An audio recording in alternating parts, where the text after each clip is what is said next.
Ha! If you don't... Wait. Ha! If you don't know who I am a former friend of Kipper. I'm not talking to you. Okay. Here is something you can say. Oh. Do you want to hear a story about a friend of mine?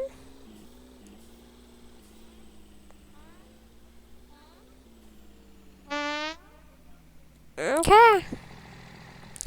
There once was a guy named Kip. He was a former friend in the army. The only problem, he sacrificed himself.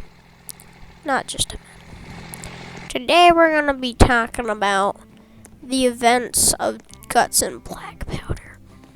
Guts and Black Powder is a certain type of game you might know as, I don't know. Guts and Black Powder is a game that has zombies. It is during the war. It is during the Napoleonic era. At the moment, they're having, in Guts and Black Powder, they change it up to the point where instead they're teaming up and fighting zombies. Why is this, you may ask? Well, let's dive deeper into the story. Guts and Black Powder is basically just about Napoleonic area and the timeline. The zombie infection starts in Russia at St. Petersburg, aka a map we might all know. St. Petersburg is a certain type of map that has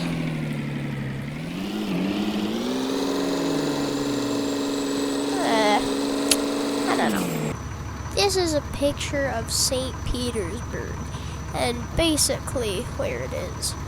St. Petersburg is basically, one of those Russian maps in one of those games that's like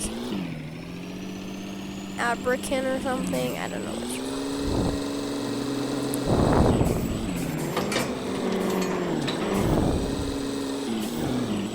it. It takes place in the year of 1811. St. Petersburg was actually a newer map, but they change up lore because they forget to add these maps. St. Petersburg is a town in Russia. If you are in like 6th grade or something, I bet you could. It was one of those types of maps you wouldn't want to miss out.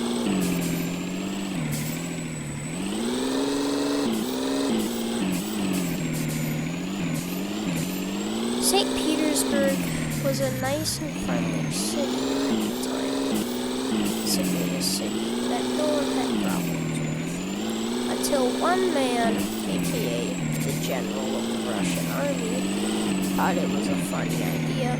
Just create a certain type of flag called Blight, noting infection species, exactly what they do.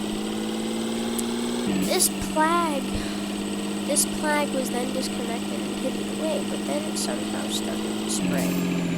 They had forgotten all about it, and they had no idea how it had started, or what it even was.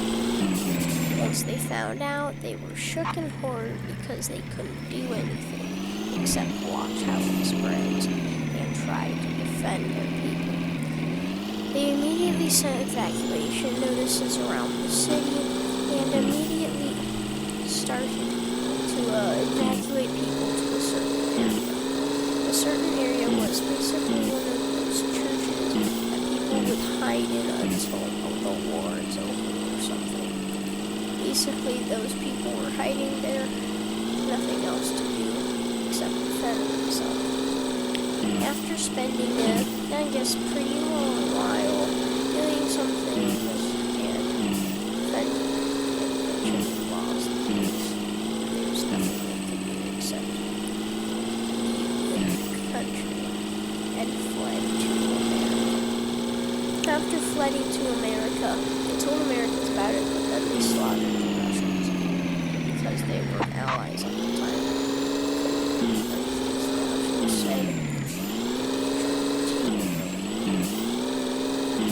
So what they did was, they took their advantage into a pretty good mine hole. They fled other places. The second map we have in mind is Copenhagen. This is one of those parts where I'm going to skip a few maps and add them in as the other maps. And in the Copenhagen map, there's a certain ship. But let's roll back all the way to 1812 during, Vardo's fortress, a Danish city. They were evacuating the city. They had eventually evacuated people off to the dock, and other people had been saved.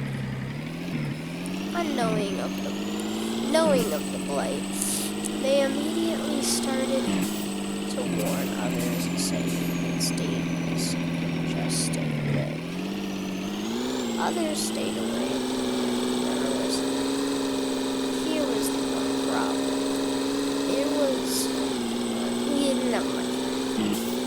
In Vardo's fortress, you come across a certain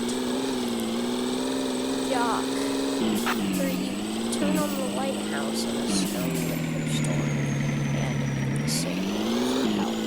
After signaling for help, you immediately,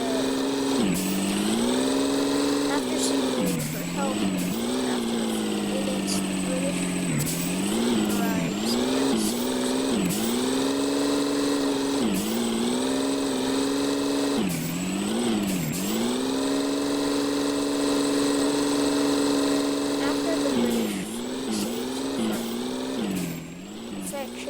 immediately start to go back.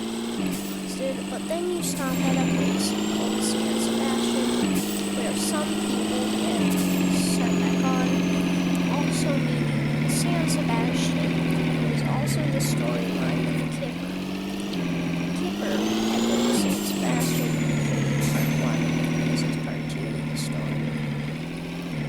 San Sebastian was a place that had been affected, and the French had the British and Portuguese team up to leave. After getting on the ship, they head back to the north for another call for help, and notice that British army on the tiny ship. They immediately asked for help, but the Danish were not aware of this and thought that they could not. After the British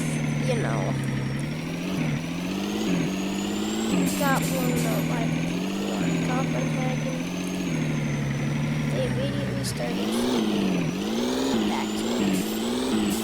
The next map we talk about is a dark map, Rostov. If you don't know Rostov is a specific map known to be, I don't know what you call it. Rostov is in France. It is a certain map that has a diplomat named William H. Crawford. William H. Crawford is saved by an American fleet that has entered the harbor and has saved him from the terrors. After saving him from all of the stuff, they head back to America, and that is Rostov. Also in Rostov, you also meet a scared French soldier that is saying that you're British, but you're not British. You're American, and you're stuck outside the building until he finally gives up and just lets you go in. Until he's officially, if you know what I mean. The next map we talk about is a certain type of map.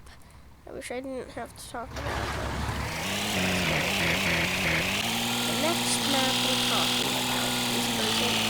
Virginia was actually the first map.